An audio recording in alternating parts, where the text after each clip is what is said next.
So it's summertime, and that means warm temperatures for everybody, but especially for us here in Arizona. We're going to talk to a professional about supercooling your home and how that can help you save on your electric bill.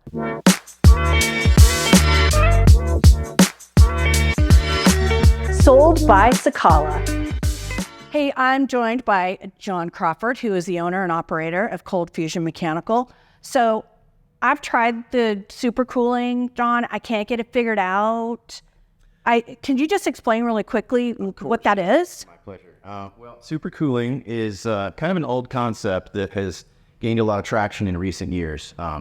Folks are looking to save money on their energy bills. So we know that energy is very expensive in these times. So supercooling is a great way to save on power. And the way that you do that is you are cooling your home in the low peak periods.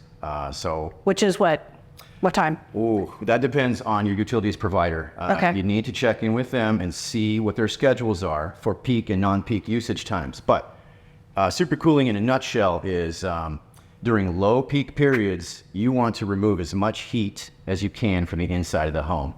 Without getting too technical in these terms, latent heat versus sensible heat are two different things.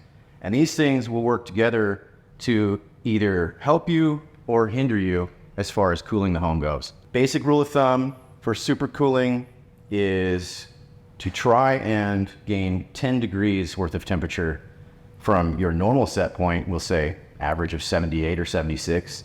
You want to go down and gain 10 degrees overnight so that in the morning, when the sun comes out and your home starts to get bombarded by the outside heat, the ingress rate is much slower, right? The inside of your home's heat level is going to increase at a slower rate, which equates to less run periods, less run time during the period, and all of those things will help you save energy. Okay. Yeah. So typically our peak time here in the Valley of the Sun is what? Isn't it like 3 to 8? 3 to 6, 3 to 8? Yes. So those are the times that Those are the times you want to back it off. Yep. So like right now we're set at 76. Yep.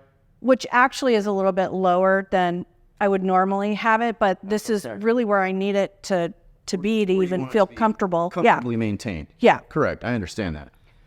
So for in your case. So we're at 10:30 a.m. Yep. So I should maybe lower it to 66? If we're going to start supercooling the home, you're going to want to start later tonight. Okay. Today's schedule is kind of already behind us. Okay. As far as that is concerned. Okay. So best way to figure this out is go online. There's lots of data that you can go over. Lots of really good websites that are giving honest information about this subject. You're going to want to have a programmable thermostat if possible. That's almost a must nowadays.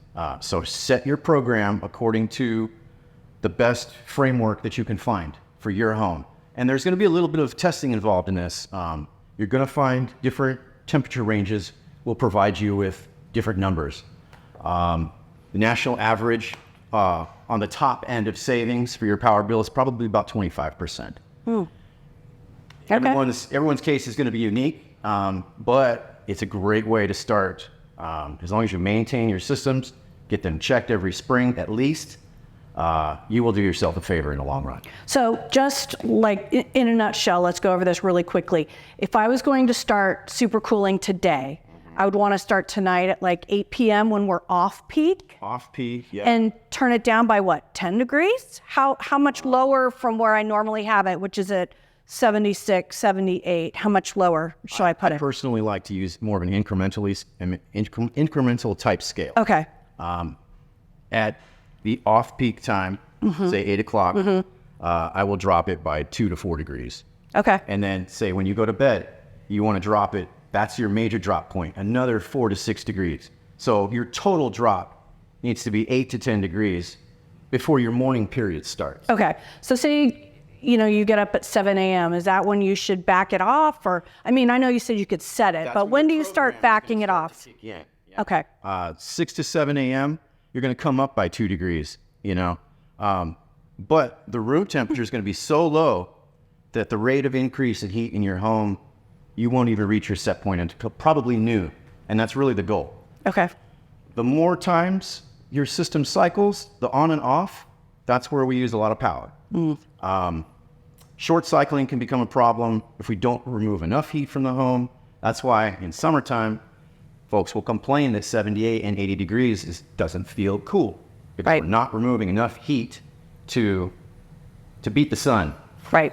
And then also, just really quickly, and we'll wrap this up, does the humidity have something to do with it as well? Because I feel like when it's humid, it's just not cooling off inside. Yes, it can. Humidity adds density to the air. If the air is heavier, it's harder for the system to move and thus takes more energy and longer times to cool that air. Okay, but in closing, you would say, I recommend, backing it off as little as possible to stay comfortable, or, it might take you a few days to sort of get in the rhythm and figure it out. That's kind of correct. There's going to be personal comfort levels inside that equation. Okay. And you can start with the rule of thumb, but at the end of the day, it's going to be what's right for your home, your comfort. Yeah. So you're going to have to play with it just a little bit. But what everybody's trying to do is save a buck. Save a buck. I mean, that's why you want to do it in the first place. Yeah. But also, I got to say, it sounds really good to have it down 10 degrees overnight. It will also remove a lot of that humidity that you were talking about, too. It will. Yes, it will. Okay. Yep. All right. Well, thanks, John. Great information. My pleasure. Appreciate it. Thanks, Shelley. Great to be with you.